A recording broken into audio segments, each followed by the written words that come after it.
배영진의 뉴스 직격 본격적으로 화요일 코너 시작하도록 하겠습니다. 그 전에 고릴라를 통해서 박경혜님, 요즘은 음악방송보다는 나라 걱정의 뉴스를 보고 듣고 합니다. 박경혜님과 같은 생각, 같은 마음이신 분들이 참 많으시겠죠. 우리는 여의도 정치 파트너 우여정, 말씀드린 대로 민주당의 박균택, 국민의힘 주진우 의원 나오셨습니다. 어서 오십시오. 네, 안녕하십니까. 예, 네. 반갑습니다. 반갑습니다. 박균택 의원님, 자기소개 한번 부탁드리겠습니다. 예. 민주당의 법사위원으로 활동하고 있고 민주당 법률 위원장을 맡고 있다가 지금은 이재명 예비 후보 경선 캠프 법률 지원단장을 맡기 위해서 당직은 물러난 상태로 지금 활동을 하고 있습니다. 예, 변호사 자격증을 갖고 계시고요. 예. 그 전에는 어떤 검사, 판사 어떤 일을 하셨습니까? 검찰에 25년 근무를 했었습니다. 25년요. 예. 주진우 의원 선배 되시겠네요. 네, 검찰에서 저보다 오래 근무하셨죠. 예, 네. 대학도 선배시고. 네, 맞습니다. 예, 법사위에서 그야말로 열릴 때마다 마주 앉아서 네. 이런 얘기 저런 얘기 하시는 거 다 보셨겠습니다. 네, 예. 법사위에서도 예. 맞은편에 앉아 있습니다. 정청래 위원장의 또 진행 스타일이 워낙 뭐라 그럴까요? 그 언론사의 유튜브 이런 데 보면은 정청래 위원장 관련해서 법사위 상황들이 많이 방송되지 않습니까? 예, 맞습니다. 예. 얼마 전에도 보니까는 송석준 의원 강하게 항의하고 정청래 위원장 그러면 안 된다 그랬더니 박지원 의원이 또 한마디 특유의 여유 넉살 이렇게 해서 또 분위기가 누그러앉는 그런 예. 모습도 보곤 했는데 말이죠. 법사위에서 매일 같이 상임위 활동을 하고 계시는 두 분, 법률지원단장을 맡고 계셨고 지금도 맡고 계시는 두 분과 함께 이야기를 하도록 하겠습니다. 그러면 먼저 한덕수 대통령 권한 대행이 2명의 헌법재판관 후보자를 지명하지 않았습니까? 이 문제를 놓고서 민주당과 국민의힘이 상당히 의견이 정반대인 것 같아요. 그리고 오늘 운영위에서 아마 민주당 독자적으로 이 2명의 후보자 지명한 것 철회하라는 결의안을 통과시켰다는 뉴스가 오늘 나왔던데 예. 이 결의안은 어쨌든 간에 민주당의 일치된 의견이다 이렇게 보면 되겠네요. 예, 그렇습니다. 본회의도 통과됐는데 찬성 예. 투표를 하고 조금 온 전 상태입니다. 본회의에서 통과됐습니까? 예. 왜 철회하라는 결의안을 통과시키게 된 거죠? 후보로 지명된 분들의 면면에도 문제가 있지 않습니까? 이완규 법제처장 전혀 어떤 객관성이 없는 또 공직자답지 못한 이런 인물이었기 때문에 후보자에도 문제있지만 그보다도 일단 한덕수 총리에게 권한대행에게 지명권 자체가 없다고 보는 겁니다. 그게 헌법학계의 통설이고 과거 황교안 대통령 권한대행도 취했던 내용이고 또 한덕수 총리도 지난 12월 달에 자제하는 것이 맞다는 견해를 이미 밝힐 정도로 예. 거의 통설에 가까운 그 내용이기 때문에 권한 없는 사람의 지명 행위는 옳지 않다. 그래서 철회하라는 것입니다. 그런데 많은 청취자분들이 이렇게 생각하실 것 같아서 제가 질문을 드려볼게요. 직책이 대통령 권한 대행이잖아요. 대통령이 파면된 상황에서 혹은 탄핵 소추된 상황에서 대통령 권한 대행, 대통령의 권한을 대행하는 사람인 만큼 대통령의 권한을 행사할 수 있는 것 아니냐 이렇게 상식적으로 생각하신 분들도 분명히 있을 것 같단 말이죠. 물론 국민의 직접 투표로 선출된 사람은 아니지만 근본적인 차이는 바로 거기에 있는데 어떻게 설명하시겠습니까? 국가의 어떤 영속성을 유지하기 위해서 수동적인 업무 절차상 해야 할 업무만 담당하라는 것이 권한대행 제도의 취지다. 그렇기 때문에 헌법재판관, 대법관 임명을 스스로 자기가 직접 선정해서 임명하는 식의 그런 적극적인 국가 원수가 취해야 할 그런 권한 행사는 하지 않는 것이 맞다. 이 내용이 헌법 교과서를 제가 한 11권 정도를 찾아봤는데 9권에 그런 내용이 나옵니다. 거의 통설에 가까운 내용이라고 볼 수가 있겠습니다. 대통령 권한 대행이 존재하는 기간 자체가 대단히 한정적인 기간인 만큼 그때는 상황 관리에 집중하면서 권한 행사는 소극적으로 해야 한다. 예. 그 대통령이 직접 선출된 권력인 대통령이 헌법기관을 구성하는 이런 권한은 행사해서는 안 된다. 그런 뜻인 것 같고요. 주진우 의원은 국민의힘은 당연히 운영이 결의안 통과 과정에서도 불참하고 반발하고 뛰어나왔다 이런 기사가 있던데 네. 국민의힘의 반대 논리는 뭡니까? 이게 이제 법적인 문제는 통설이라고 말씀하셨는데 전혀 저는 그렇지 않다라고 생각하고요. 예. 전례가 별로 없다 보니까 이견이 있는 부분입니다. 특히 대통령 권한대행이 어디까지 권한을 행사할 수 있느냐라는 게 이제 법률이나 헌법에 명확하게 없다 보니까 여러 가지 이제 법률적인 이론이 있는 것이고요. 저는 이게 그 법리를 떠나서 국민 입장에서 뭐가 더 바람직하냐 이 차원에서 좀 보고 싶은데요. 일단 이 헌법재판소가 지금 4월 18일이면 재판관 2명이 또 그 퇴임을 하지 않습니까? 네, 얼마 안 남았죠? 그러면은 대선 이후에 예를 들어서 6월 3일에 대선에 어느 당의 후보가 당선이 되든지 간에 6월 3일에 헌법재판관을 바로 임명할 수 있는 게 아니에요. 새 정부가 들어서면 인수인계 받을 것도 엄청 많고 지금 인수위도 없는 상황이거든요. 인사 검증도 해야 될 거고. 인사 검증도 하고 그러면 최소한 지금으로부터 한 3개월간의 공백이 있는 겁니다. 그러면 3개월보다 더 될 수도 있죠. 항상 초기에 인사 수요가 엄청나게 늘어나거든요. 그러면 헌법재판소에는 지금 가뜩이나 민주당의 탄핵 소추를 좀 많이 하다 보니까 그동안 일반 국민들이 제기했던 헌법소원이나 위헌법률 심판에 대해서 거의 선고를 못했어요. 최근에 의미 있는 판결 보신 적 있습니까? 그러니까 밀려 있는 거죠, 사건이.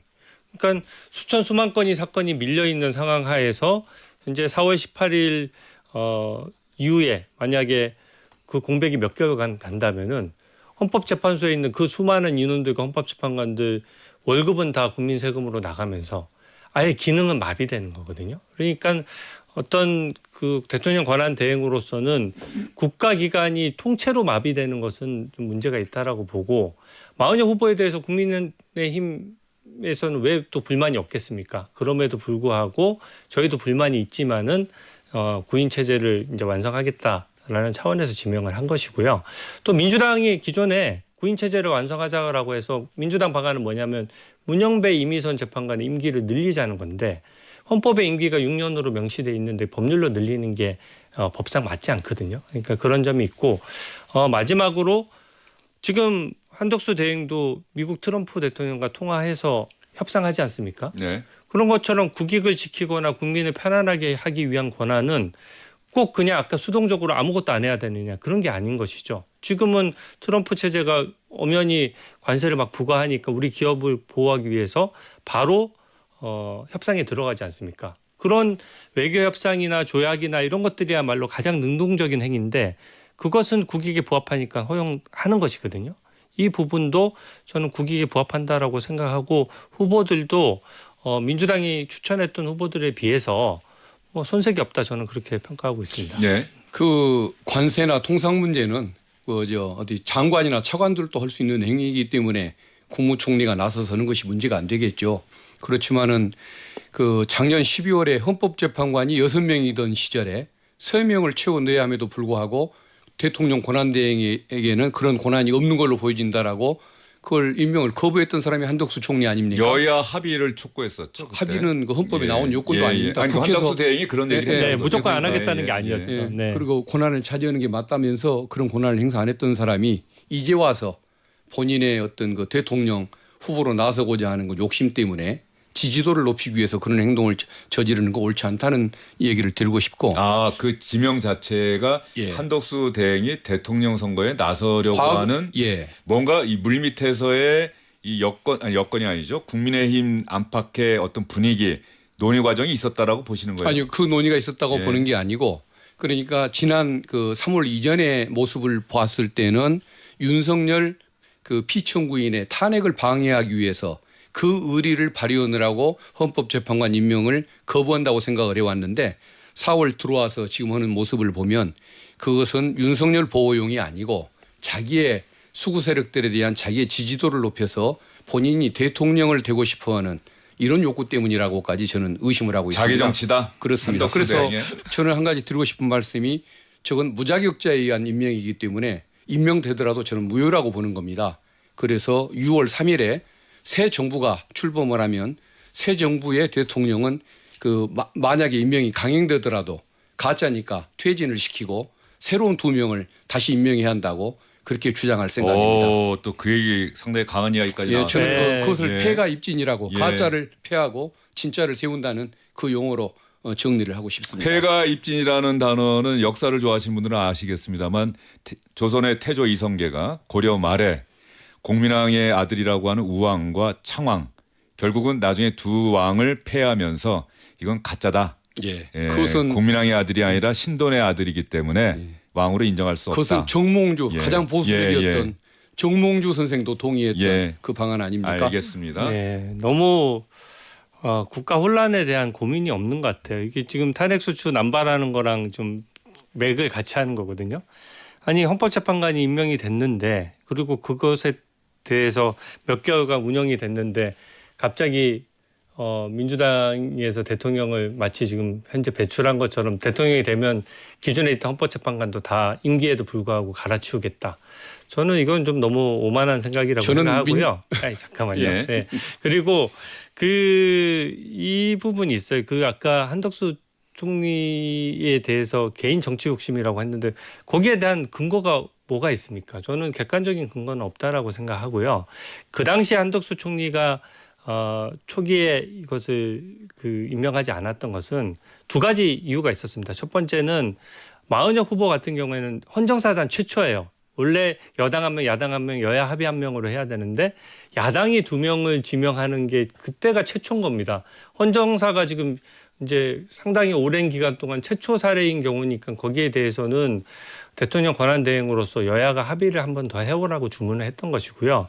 두 번째는 그 당시는 대통령 탄핵 재판이었지 않습니까? 그것을 법률적으로는 사고 상황이라고 하는데 사고 상황일 때는 선고기일 잡혀서 탄핵이 기각돼서 복귀하는 경우도 있을 수가 있는 겁니다. 그리고 그러니까 어떤 임시적인 상황이기 때문에 그때는 조금 지켜보는 시간이 필요했다라고 하면 지금은 확정적으로 현재 대통령이 파면이 된 상황이고 또 아까 말씀드렸다시피 3개월 동안 그러면 일반 국민들은 재판 못 받습니까? 그러니까 어떤 국가기관이 전체적으로 마비되는 상황을 해소하기 위한 것인데 그것을 다른 근거 없이 정치적 욕심이다. 지금 출마 선언한 것도 아닌데 그렇게 몰아붙이는 건 좀 과도한 알겠습니다. 거죠. 네. 이야기를 또 계속할 수는 없는 것이고요. 네. 지금 주진우 위원 말씀 듣다 보니까는 그때 한덕수 대행이 그런 결정 소극적으로 권한 행사하겠다, 자제하겠다고 하면서 임명하지 않았는데 그때부터 선거 때까지는 무려 한 석 달 이상의 기간이 남았던 거죠. 거의 100일 가까운 기간들이 있었던 거고 네. 이제 대통령 선거가 50일도 남지 않았다라고 하는 측면에서 민주당은 다음 대통령이 지명하는 게 맞다라고 얘기하는 것이고요. 헌법재판소에서 결론이 날 것 같다는 얘기가 자꾸 들리고 있어요.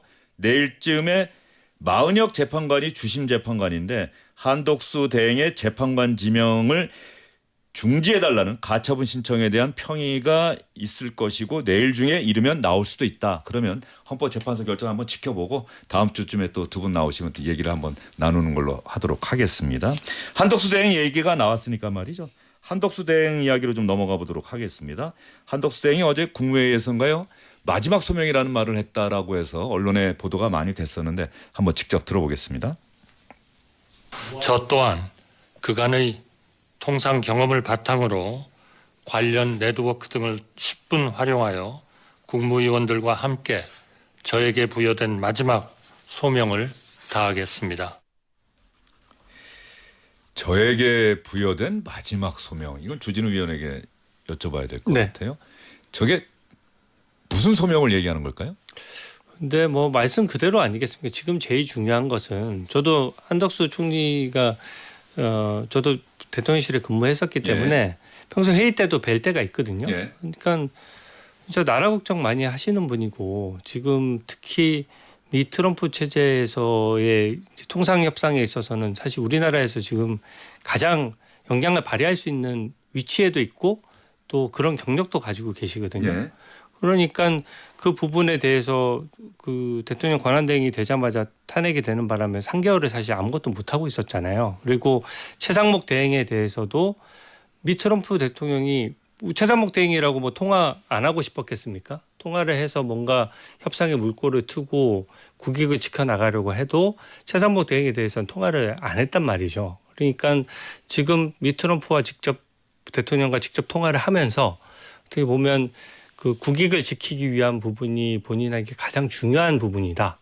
그 부분을 강조해서 저는 하신 말씀이라고 생각하고 글쎄요. 지금 어떤 행보를 할 때 저는 무슨 정치적인 욕심을 가지고 그렇게 할 거라고 생각하지 않습니다. 지금 제일 중요한 것은 자기가 맡고 있는 소임인 것이고요.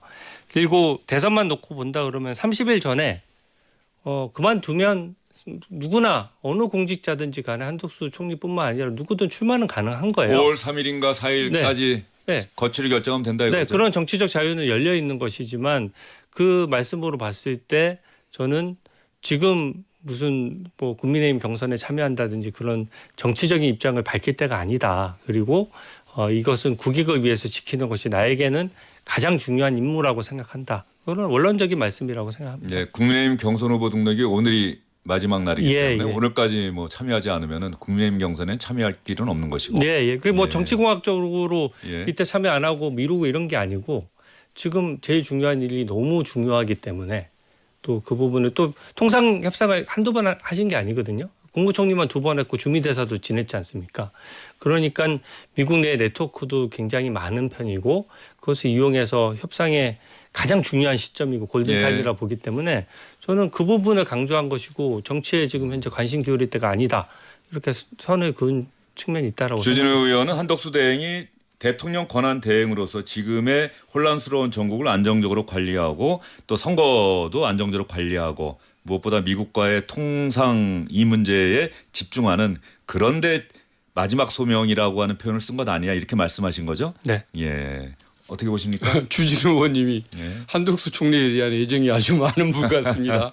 제가 보기에는 평소에 그 행태라는 것이 중요한 건 예. 아니겠습니까? 신뢰가 중요한 것인데 3년 내내 윤정권 3년 내내 아무런 국가적으로 필요한 그 실적을 쌓지도 못했고 내라는 시기에는 공적 그 책임을 다하는 모습을 한 번도 보이지 못했던 사람이 이제 와서 뭐 마지막 소임이라는 표현을 쓰는 거 보면 어떤 업무에 대한 그 방점을 찍는 것이 아니고 이걸 마지막으로 해놓고 뭔가 국민적 분위기가 좋아지면은 대선 후보로 출마를 해볼 의향을 가지고 있다라는 의미로 저는 그게 보여집니다. 예. 마지막이 그 의미로 보여지고 그리고 그 임명직에 있어서 선거에 나올 것이냐는 질문을 했었을 때 안 나올 사람은 당연히 안 나온다고 탈탈 털지 저렇게 애매한 화법을 쓰지를 않습니다. 저 말투 자체로 나는 나오고 싶다. 기회만 되면 여론만 뒷받침돼 주면 난 나오겠다라는 의사표시로 봐야 그게 솔직한 생각이 아닐까 싶습니다. 주진우 의원님, 한덕수 총리 아까 말씀하신 것처럼 통상 이 문제 한미 FTA 재협상할 때 주미 대사로 있었고 저도 워싱턴 특파원으로 있어서 그 당시에 한덕수 총리와 뭐 일주일에 한 번씩 그 돌아가는 상황을 브리핑하고 질문도 하고 그랬던 기억은 나는데 말이죠. 한덕수 총리가 대선에 관심이 없다면 저는 할 생각이 없습니다라고 국민들에게 좀 공개적으로 선언하는 게 지금의 상황을 안정적으로 관리하고 통상 문제에 집중할 수 있는 또 하나의 어떤 바탕이 되지 않을까 하는 생각도 들거든요. 많은 분들이 그렇게 생각하지 않겠습니까? 그런데 한덕수 대행이 왜 이 문제에 대해선 가타부타 얘기가 없을까? 네. 그러니 이게 대선 출마에 생각이 있는 모양이구나. 뭐 이런 어떤 추론들이 계속 확산되고 이어지고 그런 것 아니겠습니까? 적어도 두 가지 면에서 효과가 있습니다. 첫 번째는요. 네. 민주당에서 사실 한덕수 대행에 대해서도 최상무 부총리에 이어가지고 탄핵하겠다고 엄청 공언도 하고 뭐 사실상 굉장히 강하게 발언을 했었는데 네네. 그 얘기가 쏙 들어갔어요. 그러니까 지금 미국 트럼프 대통령 체제를 협상하는데 일본 같은 경우에는 야당이 지금 정쟁 중지를 선언했거든요. 근데 지금 현재 지금 여야가 없어졌지만 민주당 입장에서 책임 있는 공당으로서 사실은 그 협상에 그 힘을 실어줘야 되는데 한덕수 대행이 지금 벌써부터 한덕수 대행이 자격도 없는 사람이고 뭐 여러 가지 오히려 뒷다리를 잡는 격이라 이거죠. 내란의 공범이라는 표현도 네. 민주당은 하고 있죠. 그러니까 어떻게 협상력을 배가시켜도 지금 이제 어느 정도 미국과의 협상에 있어서 협상력 확보가 쉽지 않은 형국인데 이게 협상력을 떨어뜨리는 것이고 탄핵을 실제로 할 것 같다는 느낌도 저는 받았거든요. 예. 근데 이 지금 현재 원론적인 입장만 밝힌 상태니까 민주당 입장에서 탄핵은 못 하잖아요. 그리고 미국과의 협상 과정도 그렇습니다. 저 1개월 뒤에 바로 역할 끝나고 나서 선거 관리만 할 거예요라고 하면 무슨 협상이 됩니까? 근데 그게 협상이라는 게 골든타임도 있고 시간도 있는 것이고요. 그때 통화했던 시점이 우리 관세가 딱 부과돼서 기업 입장에서 당장 관세를 엄청나게 물어야 되는 상황이었는데 그 통화만으로 모든 게 결정된 것은 아니지만 미국이 그 통화 직후에 발표를 했어요. 대한민국과 일본 같은 우방 국가의 협상을 우선시하겠다. 그때까지는 70여 개국에 부여했던 관세를 일단 90일간 유예하겠다라고 한 거거든요. 예. 저희 입장에서는 시간을 벌은 것이고 그 협상을 지금 그렇다고 다음 정부 들어설 때까지 2, 3개월 동안 아무것도 안 하면 우리나라 국익은 누가 지키냐는 것이죠. 예. 그런 면에서 지금 왜 출마 안 할 거면 출마 안 한다고 얘기 안 해. 이건 너무 단순한 논리고요. 예. 민주당이 지금은 탄핵이나 뭐 민주당에 또 고발도 했지 않습니까? 저는 이거는 국익에 너무 져야 된다. 그리고 지금 협상 대표 선수로 나가 있는 사실상 링 위에 올라가 있는 분한테 보면은 저분은 내란에 동조했고 또 그렇기 때문에 링에서 곧 내려올 사람이니까 협상하지 마세요라고 하는 격이잖아요. 그게 우리나라 국익에 부합하겠냐는 거죠. 민주당은 진짜 탄핵은 이제 대선 국면이 본격적으로 시작된 만큼 더 이상 한덕수 대행이나 최상목 부총리에 대한 탄핵 이거는 안 하는 겁니까?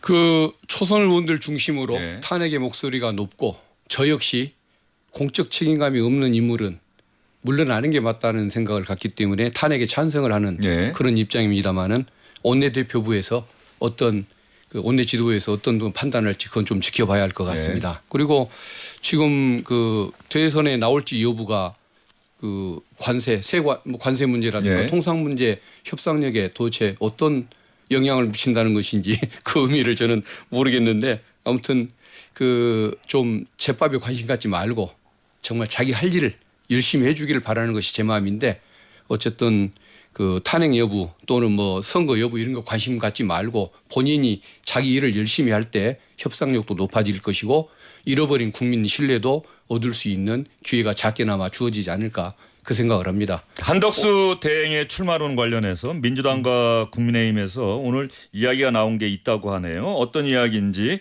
박성준 수석 대변인이죠? 지금도? 예, 그렇습니다. 예. 어디 캠프는 안 갔습니까? 박성준? 수석 원내대표. 수석 원내대변인. 예, 예. 그리고 권성동 국민의힘 원내대표 이야기 한번 들어보겠습니다.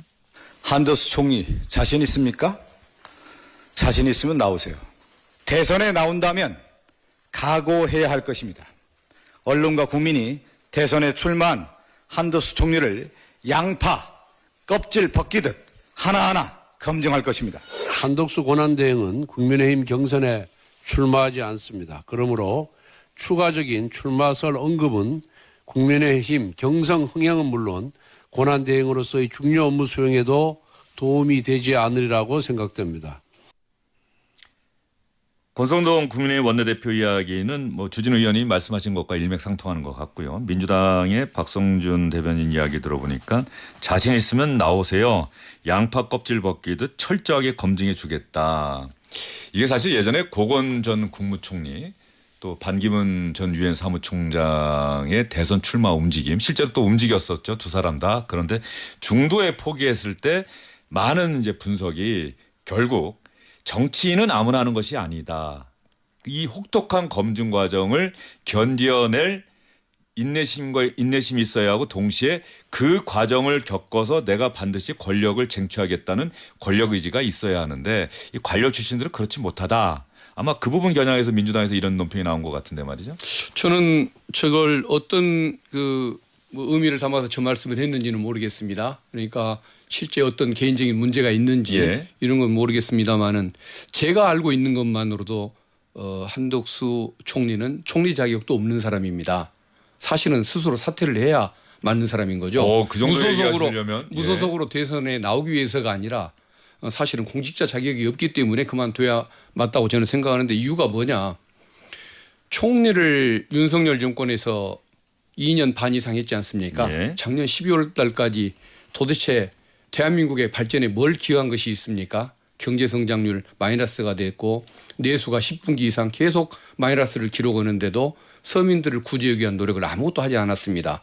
그리고 윤석열 전 대통령 내란 범죄를 일으킬 때 불법 비상계엄을 선포할 때 옆방에 있으면서도 그걸 못 말렸던 사람입니다. 그리고 그 탄핵 심판 그 시기에는 해야 할 일은 하지 않고 안 해야 할 일만 했던 사람입니다. 그 사람에게 무슨 책임감이 있습니까? 그리고 그 국민들이 정말 지긋지긋하게 생각하는 김건희 여사의 무속 문제 있지 않습니까? 윤건희 부부의 그 무속 문제.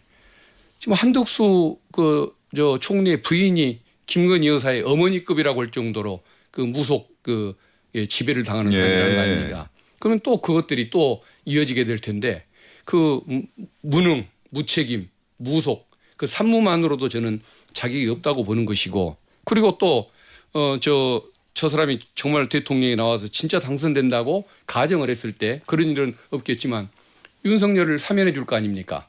내란범을 사면을 해주고 또 활개치고 돌아다니게 만들어 줄 텐데 과연 국민들이 저런 세상을 원치는 않을 겁니다. 예. 그래서 저는 그 네 가지 이유로 뭐 검증 필요 없이 저건 국민의 선택을 받을 수가 없다. 나와주면 오히려 민주당 입장에서는 땡큐다. 예. 그 말씀을 드리고 싶습니다. 근데 되게 역설적으로 만약에 그렇다면 한덕수 대행이 대선 출마하면 민주당이 엄청 유리한 형국이 된다는 것인데 왜 그렇게 예민하세요? 저는 그게 이해가 안 되거든요.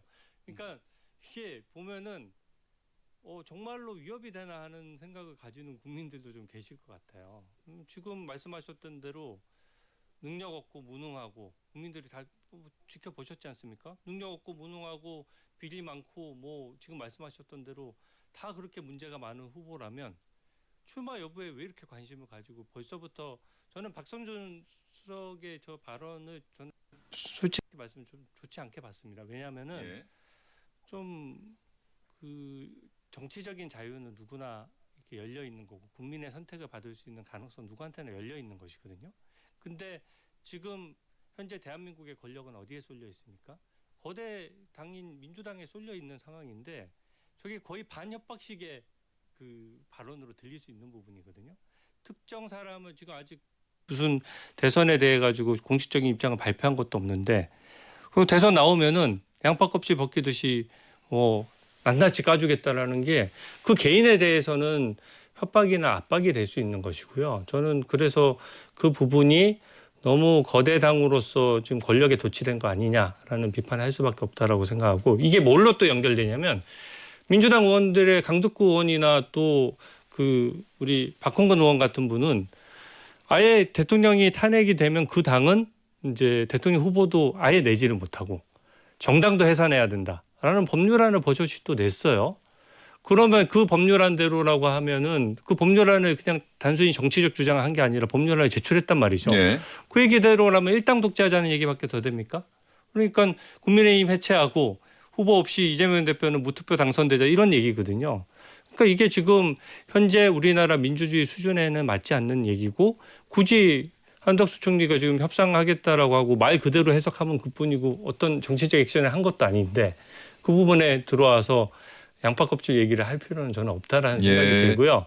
만약에 지금 아까 제가 딱 걸렸던 거는 무속 말씀하시는데 그 확인되지 않은 얘기를 이렇게 공개된 방송에서 저는 함부로 하시면 안 된다라고 생각해요. 예, 그러니까 그런 부분은 박지원 의원도 방송에서 여러 차례 얘기한 것 같더라고요. 증인들이 얘기를 하고 있는 내용이 그거는 언론에 그렇게, 보도가 된 겁니다. 그렇게 해서는 안 되죠. 예. 그리고 지금 현재 미국과 협상에 있는 대통령 권한 대행에 대해서 좀 어느 정도는 매우는 아니더라도 저는 그 직위에 대한 개인이 아닌 그 직위에 대한 존중은 최소한의 존중은 있어야 된다라고 생각합니다. 예, 알겠습니다. 근데 이거 한 가지만 말씀하세요. 추가하겠습니다. 자꾸 대미 협상 이런 얘기를 하는데 나와야 할 국회 나오라는데 안 나오고 있습니다. 그러면서 대정부 질문에 나오지 않아서 우원식 의장이 상당히 강력한 그렇죠. 유감을 나타냈죠. 나와야 할 국회를 안 나오고 지금 광주에서 지금 선거 활동을 하고 있지 않습니까? 그리고 선거 활동이라고 광주에서 표현하셔도 선거 됩니까? 활동을 뭘 하고 있죠? 저는 광주에서 지금 예. 좀 어디 행사장을 다니고 예. 있다는데 그게 선거 활동이 아니고 뭐겠어요? 아니 왜 국무총리가 왜 국회를 안 나오고 그걸 거부한 채 지방 나들이를 합니까? 언제부터 광주에 대한 애정이 그렇게 많았다고 그런 행태를 취하냔 말이죠. 그런 행태라든가 그리고 대선을 관리하겠다고 선언한 지가 얼마 됐는데 이제 와서 본인이 선수로 뛸 욕심을 갖는다고 한다면 그 어떤 그 심판이 갑자기 옷 갈아입고 선수로 뛰겠다고 뛰어드는 것과 뭐가 다르겠습니까? 그런 공직자로서의 무책임한 그런 태도 이런 것들을 비판한 것이고 대미 협상 열심히 하면 좋죠. 왜 그걸 안 하고 광주 나들이는 할 것이며 국회는 왜 거부를 합니까? 그것도 알겠습니다. 그런 무책임한 예. 태도를 저는 근데 여기 지적을 반론을 합니다. 조금 해야 될 것 같아요. 예, 반론하세요. 예. 그 대통령이 있을 때는 국무총리가 거의 빠짐없이 출석했어요. 제가 출석 안 하는 거 본 적이 없습니다. 그건 대통령이 국정 관련해서 국군 통수권이나 여러 가지 권한을 행사하고 있는 상태에서 국무총리가 행정부를 대표해서 그 국회 존중 차원에서 나온 거고 한덕수 총리가 언제 빠진 거 본 적 있습니까? 저는 못 봤어요. 그때 심지어 그냥 탄핵소추된 상태에서 그 국정조사 한다고 할 때도 다 참석했거든요. 근데 지금은 대통령 없는 대통령 권한 대행이잖아요. 그러면은 그 해야 되는 일이 지금 마치 선거운동처럼 말씀하시는데 제가 광주 행사가 뭔지는 몰라도 다 필요한 일정이고 굉장히 일정이 빡빡합니다. 그것을 어제 대정부 질의하는 거 민주당 의원들 주장하는 거 제가 다 봤거든요. 정책적인 거 하나도 없어요. 또 뭐 내란 종식 이런 얘기 하면서 정치적인 공세를 하니까 그 부분을 기존에 그거 피하지 않았습니다. 한덕수 총리 피하지 않았지만 이제는 국정 관련돼서 챙길 게 많으니까 예, 못 나오는 것이죠. 알겠습니다. 한덕수 대행의 뭐 대선 출마 이 문제 하여튼 보겠습니다. 그런데 지금 선거 관리 공정한 선거 관리가 지금의 대통령 권한 대행이 중요한 임무인데 책무인데 어쨌든 지금 상황에서는 심판인데 뭐 한 달쯤 뒤에 가령 대선 출마를 한다고 한다면 심판에서 갑자기 선수가 되는 상황도 될 수가 있는 건데 그 가능성이 100% 아니다라고 얘기할 수는 없다. 일단 여기까지 정리하면 되겠죠? 네. 예, 알겠습니다. 조금 전에 주진우 의원 얘기하실 때 민주당의 일부 의원들이 대통령이 탄핵을 당하면 그 정당에서는 대통령 후보를 내서는 안 된다. 또 그 정당은 해산돼야 한다. 뭐 헌법재판소가 또 위헌정당 해산 심판권이 있지 않습니까? 이 문제를 놓고 어제 아마도 비슷한 취지의 김병주 의원이 내란 정당이다라고 국회 대정부 질문 과정에서 얘기하다가 보니까 국민의힘에서 강하게 반발했고 그리고 대구의 권영진 의원이 또 민주당 의원들과 설전을 벌이는 그런 일도 있었는데 어제 그 본회의장 상황 그리고 권영진 의원의 오늘 아침 라디오 인터뷰인가요? 계속해서 한번 들어보도록 하겠습니다.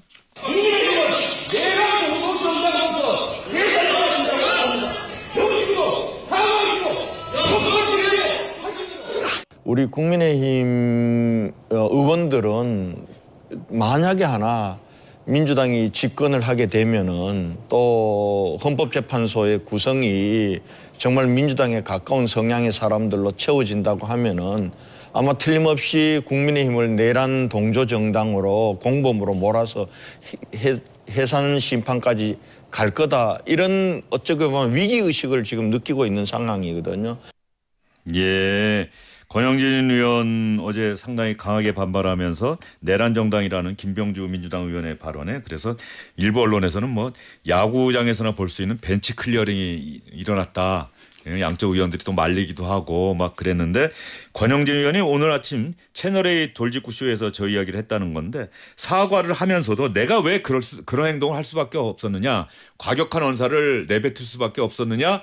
민주당이 집권하면 국민의힘이라는 정당에 대해서 위헌정당 해산 심판을 청구하고 헌법재판소가 이재명 뭐 누가 될지 모르겠습니다만 다음 민주당 소속의 대통령이 헌법재판관 2명을 지명해서 그렇게 헌법재판관이 구성이 되면 이거 통과돼서 국민의힘이 해산되는 것 아니냐는 위기의식 때문에 어제 그런 행동을 했다라고 했는데 그 탄핵을 당했다고 해서 그 정당에서 대통령이 나오지 말란 법은 없겠죠. 네.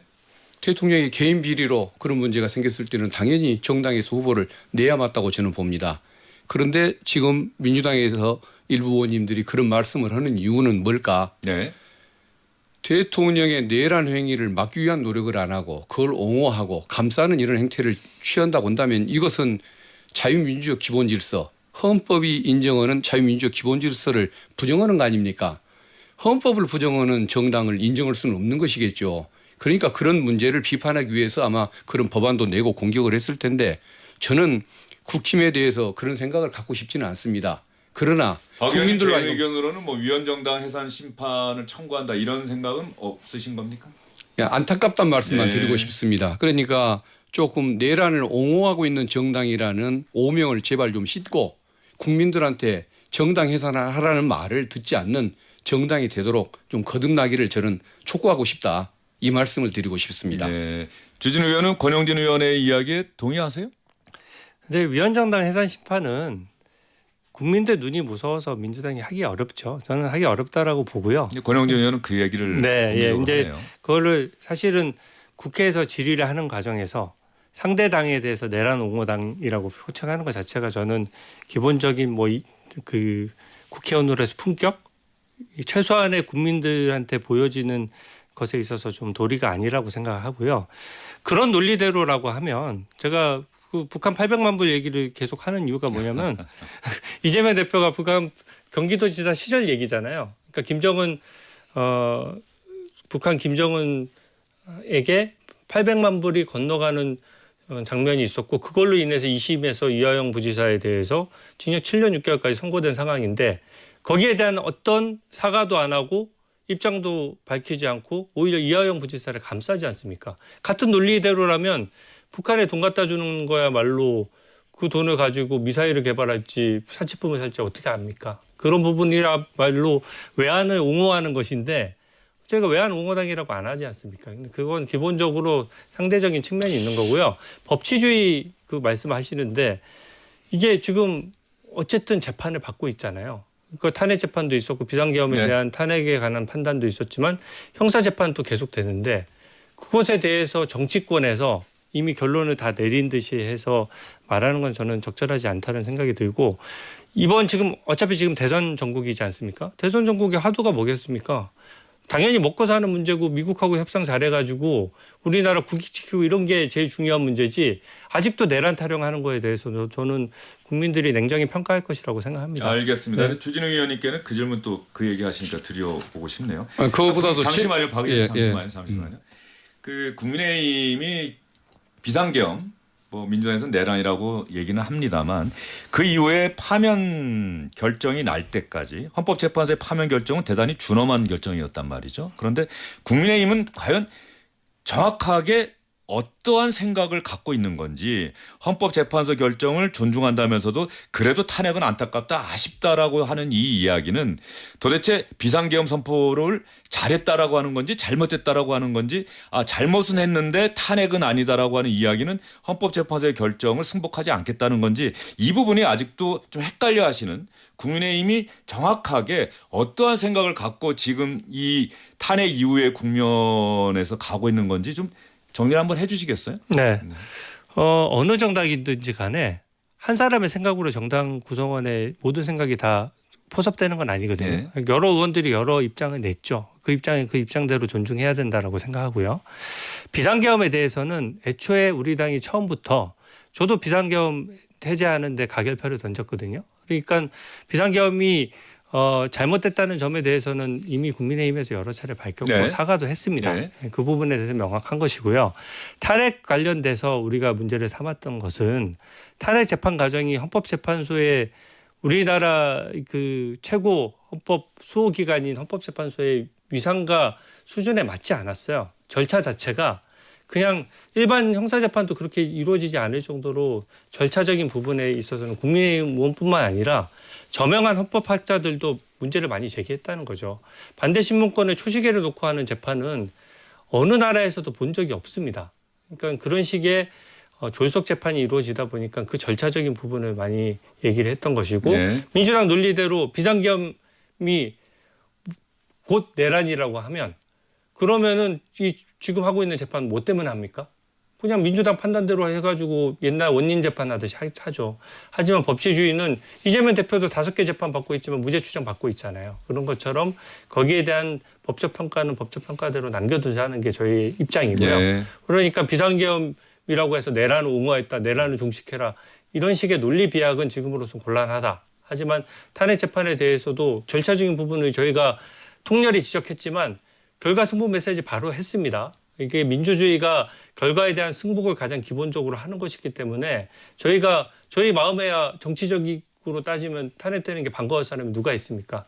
하지만 민주주의의 핵심은 결과의 승복에 있고 또 그것이 혹시 모를 유해 사태나 이런 것을 막는 데도 도움이 되고 국민 눈높이에도 맞다고 보기 때문에 저희도 입장에 대해서 바로 사과 메시지가 나갔던 것이거든요. 예. 그래서 저희의 공식 메시지는 저는 나름대로 일관돼 있다고 생각합니다. 예, 절차적인 문제 제기는 이미 끝난 상황이긴 합니다. 그 얘기를 또 하셨는데 어쨌든 보수 성향의 재판관들까지도 다 파면에는 찬성했다. 8대 0이다라고 하는 부분은 주진우 의원도 잘 알고 네, 계신 절차적인 거고요. 부분은 지적을 했죠. 예, 네. 알겠습니다. 절차적인 부분에 대해서 보충 의견이 있었던 거죠. 네. 보충 의견이 근데 있었던 보충 거죠. 의견과 예. 반대 의견은 예. 중에 한 끗 차이거든요. 예. 그분들도 끝까지 고민했을 겁니다. 예. 반대 의견을 해도 되지만 예. 국론 분열을 막기 위해서 결단한 것이죠. 예. 어쨌든 윤석열 전 대통령은 헌법과 법률을 중대하게 위반했다라고 하는 헌법재판소의 판단에 따라서 파면됐다는 점만큼은 뭐 분명하게 이건 팩트다라고 말씀드리고 아까 뭐 말씀하시려고 예, 예. 했던 것 간단하게 말씀해 주시죠. 예, 우리 추진우 의원님 다 좋고 훌륭합니다마는 이재명 후보가 지금 정치 사냥 수사를 당했다는 것을 주장하는데 아직 재판조차 받지 않은 이재명 대표에 대해서 뭐 800만 불 보낸 것을 민주당이 옹호하고 있다라고 지금 표현하는 것. 이화영 부지사 그것은 이화영 부지사 얘기인데 어쨌든 옳지가 않은 태도인 것 같고 여기 이 토론에서 왜 이재명 대표 얘기를 꺼내야 하는지 그것은 적절치 않다는 그 말씀을 드립니다. 그리고 그 국민의힘 그 얘기가 나와서 짧게 한 말씀을 드리자고 한다면 내란 옹호당이라고 표현하는 그 부분 사실 저도 그 부분은 그 정서적으로는 가치 없습니다. 그럼에도 불구하고 저는 그 정당 해산 대상이라고 볼 수가 있느냐 이 문제에 있어서 남들과 토론을 하면 다수가 내란 세력을 옹호하는 모습을 보이기 때문에 문제가 있다고 보지만 네. 그럼에도 불구하고 비상계엄 해제를 위해서 추진우 의원처럼 그 뭐 20분 정도가 해제에 참여를 했던 그런 그 의원들이 있고 또 대통령 탄핵 그 소추 때 거기에 찬성을 했던 12분의 의원들이 있기 때문에 그런 의원들이 있는 한 전체를 어떻게 우리가 다 내란 옹호라고 얘기를 할 것이며 탄핵 그 정당 해산의 대상이라고 얘기할 것이냐 예. 이런 부분을 말씀하고 있다는 점 드리고 어쨌든 이재명 대표님을 여기에 상관도 없이 끌어들이는 것은 토론의 바른 예의는 아닌 것 같다는 말씀을 좀 드리고 싶습니다. 알겠습니다.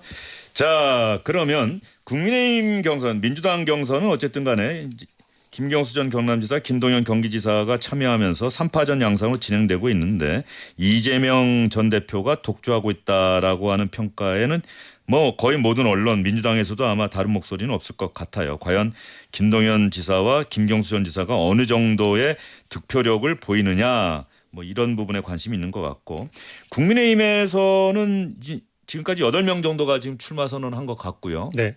그런데 현재까지 어떤 후보들이 1차 관문을 통과할지 4명으로 압축하는 1차 관문을 통과할지 현재까지 이런저런 여론조사나 이런 것들을 보면은 탄핵에 반대하는 목소리를 냈던 후보들이 국민의힘 경선에서 앞서 나가고 있는 것 아니냐. 국민의힘 당원들의 생각이 그런 것 아니냐. 그런데 국민의힘 경선이 끝이 아니라 그 다음에 이른바 반 이재명 빅텐트 뭐 이런 것들까지 한번 구상해 봐야 한다라는 이야기가 대선 주자들 입에서 나오고 있는데 김문수 후보의 이야기 한번 들어볼까요? 텐트가 클수록 더 비도 피하기 좋고 더 안전하지 않습니까? 그래서 빅텐트는 뭐 저는 찬성합니다. 이재명 후보를 이기기 위해서 어떤 경우든지 간에 힘을 합쳐야 된다는 생각을 가지고 있습니다. 전번처럼 뭐 다 나와가지고 조금씩 다 나눠 먹으면 뭐 상대 후보 이재명 후보가 그냥 쉽게 뭐 당선되는 거 아니겠습니까? 자, 이 빅텐트라고 하는 게 정확하게 뭘 의미하는지 모르겠습니다만 여기에 민주당의 이른바 반명 비명 그리고 새미래당인가요? 여기에 이낙연 전 총리 또 무소속 출마를 시사한 유승민 전 의원 개혁신당의 이준석 후보 뭐 이런 것까지 다 망라하겠다는 겁니까? 국민의힘 경선이 1차 예선이 되는 거고 그다음에 또 본선을 치르겠다는 얘기입니까? 저는 두 가지 명확한 입장이 있는데요. 첫 번째는 지금 우리는 국민의힘 경선에 집중해야 될 때입니다. 거기에 대해서 지금 지도부의 우려를 저는 충분히 공감을 하고요.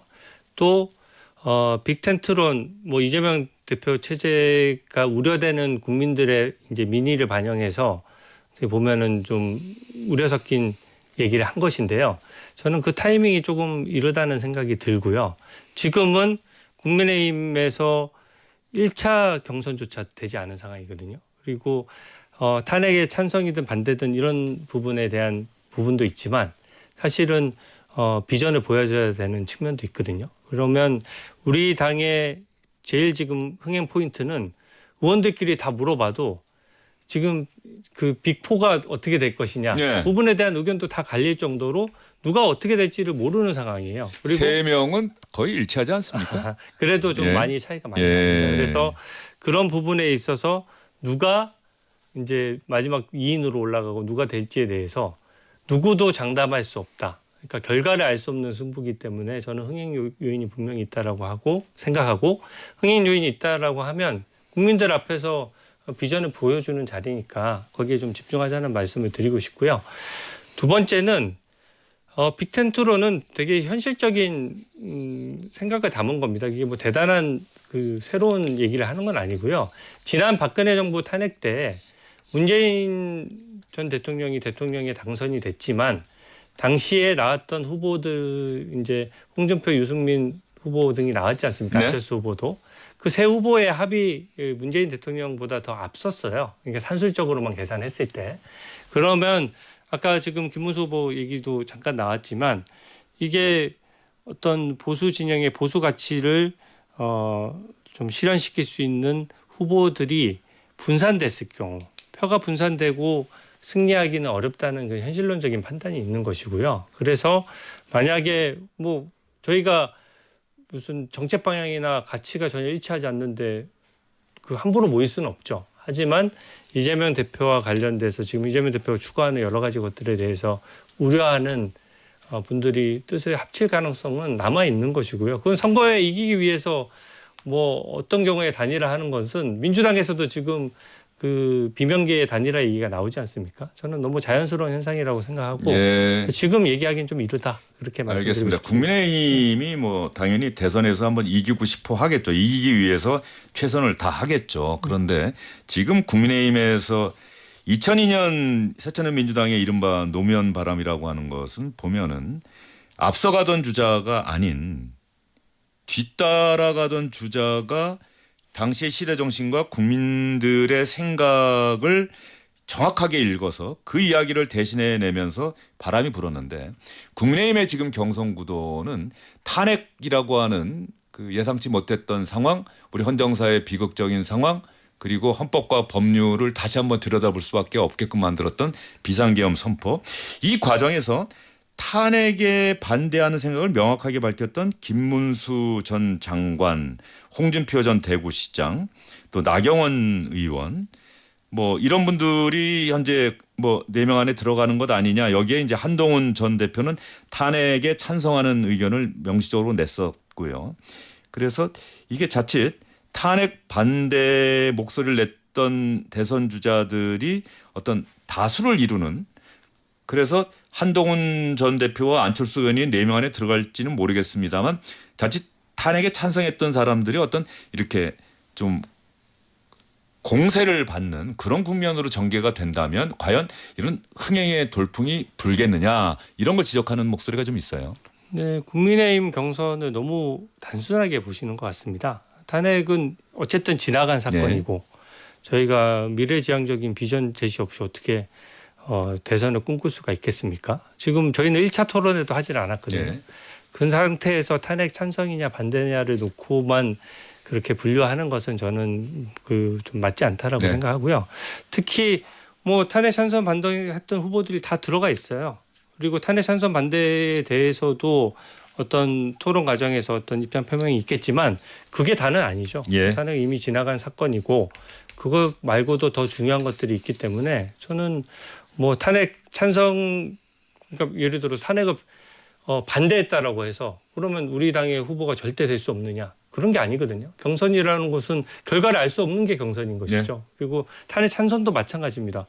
지금 우리 당원들의 의견이나 국민의 여론이 어떻게 움직일지 어떻게 합니까? 알겠습니다. 그걸 좀 예. 토론회 지켜봐 주시기 알겠습니다. 탄핵 당부드립니다. 찬성과 탄핵 반대가 3대 1이 되느냐, 그러니까 탄핵 반대가 3이냐, 그리고 탄핵 찬성과 반대가 2대 2가 되느냐, 그 1차 관문에서 4명이, 이게 아마 앞으로 또 관전 포인트가 될 것 같고, 민주당 간략하게 시간이 얼마 남지 않아요. 예, 저만 사실 시간이 짧군요. 민주당은 흥행에 대한 좀 우려가 좀 많잖아요. 워낙 예. 이재명 후보가 독주한다라는 평가 때문에. 솔직히 흥행에 자신은 없고 예. 오히려 이제 차분하게 그 경선을 진행하는 과정에서 인물이 우위에 있고 또 정책들이 국가와 또 국민을 위해서 그 뭔가 도움이 될 만한 그 정책의 우위성 이런 부분들을 보여주는데 관심을 많이 갖는 게 맞지 않을까 그 생각을 합니다. 알겠습니다. 주영진의 뉴스 직격 화요일에 우여정 우리는 여의도 정치 파트너 민주당 박균택 국민의힘 주진우 의원과 함께했습니다. 두 분 긴 시간 수고 많으셨어요. 예, 청취자분들께 인사 한번 하시죠. 네, 아유, 감사합니다. 예, 네, 감사합니다. 예. 여기서 주영진의 뉴스 직격은 마무리하도록 하겠습니다. 청취자 여러분 오늘도 주영진이었고 내일 다시 찾아뵙겠습니다.